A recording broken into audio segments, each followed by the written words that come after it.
जी नमस्कार दोस्तों, मैं आचार्य रविंद्र अध्यात्म अवर्निश पर आपका स्वागत करता हूं। दोस्तों, आज का विषय है क्या दक्षिण मुखी मकान में सीढ़ी वास्तु से कहाँ बनाएं, उसका उचित स्थान क्या है, उसकी उचित संख्या क्या है, क्लॉकवाइज या एंटी क्लॉकवाइज, जो ये सारे भ्रम समाज में फैले हुए हैं, इसका ही विश्लेषण करने जा रहे हैं।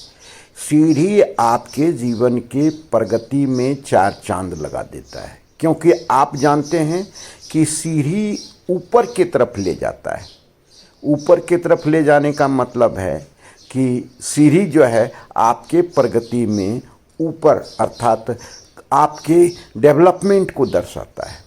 अब देखिए, ध्यान देने की बात है, सीढ़ी जहाँ से शुरू करते हैं और जहाँ ख़त्म करते हैं, तो प्रथम मंजिला का जो सीढ़ी है, ग्राउंड फ्लोर से चलते हैं और प्रथम मंजिला का सीढ़ी उसका जो है प्रवेश द्वार कहलाता है, क्योंकि वह उचित पद में अगर प्रवेश आ गया, सीढ़ी से ही प्रथम मंजिला में आप प्रवेश करेंगे तो ये उचित जगह पर उचित पद पर अगर आपका सीढ़ी आ गया तो निश्चित रूप से आपके जीवन में मुख्य प्रवेश द्वार का ये रोल अदा करेगा, अर्थात सही पद में सीढ़ी का ऊपर जा कर के खत्म होना आवश्यक है, सही पद में ही यह बना हो। अब देखते हैं कि सीढ़ी दक्षिण दिशा का मकान में कहाँ होना चाहिए। किसी भी दिशा के मकान में जो सीढ़ी का मेन फार्मूला है, इस चीज़ को समझ लीजिए। 180 डिग्री से 270 डिग्री के बीच में ही सीढ़ी सबसे बहुत प्रभावशाली अच्छा माना जाता है। यह क्षेत्र आता कहाँ है? यह क्षेत्र आपका आता है, यह जो है साउथ, आपका जो सेंटर साउथ है वहाँ से प्रारंभ होगा, फिर वहाँ से नैऋत्य कोण होते हुए वेस्ट में आएगा, अर्थात 270 डिग्री वेस्ट में आ जाता है। बाकी के जगह में सीढ़ी नहीं हो तो बहुत अच्छा है, एक चीज़। दूसरी चीज़ है कि जो 0 डिग्री से लेकर के 90 डिग्री का क्षेत्र है, अर्थात उत्तर से प्रारंभ होकर के पूर्व तक, पूरा सेंटर पूर्व जिसको कहते हैं, वहाँ सीढ़ी होना ही नहीं चाहिए। क्यों? इसका वैज्ञानिक आधार क्या है और वास्तुशास्त्र का आधार क्या है, इस चीज़ को समझिए। इसका जो वास्तुशास्त्र का आधार है, इस चीज़ को समझिए, क्योंकि यहाँ जो आपके वास्तु काल पुरुष का जो वास्तु पुरुष के सर होते हैं, अर्थात आपका ईशान कोण में वास्तु पुरुष का सिर होता है, तो यहाँ पर अगर कहीं पर भी ये 0 डिग्री से 90 डिग्री के बीच में आ गया तो ये आपके लिए अच्छा रिजल्ट नहीं देता है। कारण क्या? कारण है क्योंकि यह सकारात्मक ऊर्जा प्रदान करने वाला क्षेत्र होता है। यहाँ से ही आपके घर में सकारात्मक ऊर्जा का प्रवास होता है, प्रवेश होता है और प्रवाह होता है।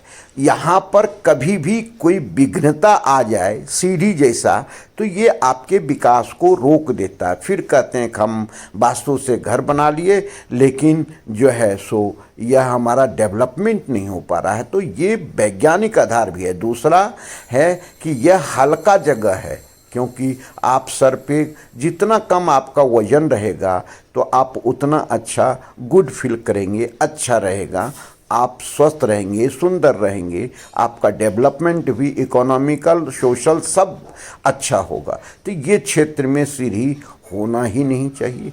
बाकी जो क्षेत्र बच गया, जैसे आग्नेय कोण, वायव्य कोण, ये क्षेत्र में अगर सीढ़ी आ जाता है तो उतना हानि प्रद नहीं होता है, बशर्ते कि वास्तु के नियम से इसे बनाया जाए। तो संबंध में जो भी हम तथ्य बता रहे हैं ये सारे वैज्ञानिक है। अब वैज्ञानिक है क्या, जो 180 डिग्री से लेकर के आपका 270 डिग्री का क्षेत्र है, यह आपके क्षेत्र में यहाँ पर आप हाइट ज़्यादा ले सकते हैं, यहाँ पर वज़न ज़्यादा दे सकते हैं। यह जो आप अगर ऐसा करते हैं तो आपकी सकारात्मक ऊर्जा को जो है सो डेवलप करेगा, नहीं कि ऐसा डिस्टरबेंस नहीं पैदा करेगा। अब हम सीढ़ी बनाने की विधि को जान रहे हैं। ये ऑड संख्या में होनी चाहिए, अर्थात विषम संख्या में ये होना चाहिए। विषम संख्या में होने से ये पॉजिटिव रिजल्ट देता है। उसके बाद जो है क्लॉकवाइज होना चाहिए। देखिए, अभी आधुनिक वास्तु में, एडवांस वास्तु में यह भी आ रहा है कि हम जो है सो कहीं क्लॉकवाइज भी बना सकते हैं और कहीं एंटी क्लॉकवाइज भी बना सकते हैं। ये एंटी क्लॉकवाइज आपके जगह पर निर्भर करता है कि आप कहाँ बनाना चाहते हैं। एंटी क्लॉकवाइज मतलब है कि जब कोई भी आप स्क्रू अंदर डालते हैं, कसते हैं, तो क्लॉकवाइज अंदर जाता है और निकालते हैं तो एंटी क्लॉकवाइज जो है सो ऊपर आता है। तो यही सिद्धांत उस पर काम करता है। यह कमेंट में आकर के पूछेंगे, जिसको जैसी ज़रूरत है हम बता देंगे। तो ये सीढ़ी के बारे में जो डिटेल हम बता रहे हैं, यह पूर्ण वैज्ञानिक है, वास्तुशास्त्र के आधार से है और यह आपके डेवलपमेंट में, आपके विकास में, आपके स्वास्थ्य में, आपके समृद्धि में ये 4 चांद लगाने वाला है। इस प्रकार घर का वास्तु के आधार से अगर सीढ़ी बना लेते हैं, यह आपको अच्छा लाभ देगा। धन्यवाद। फिर मिलते हैं दूसरे वीडियो में। धन्यवाद।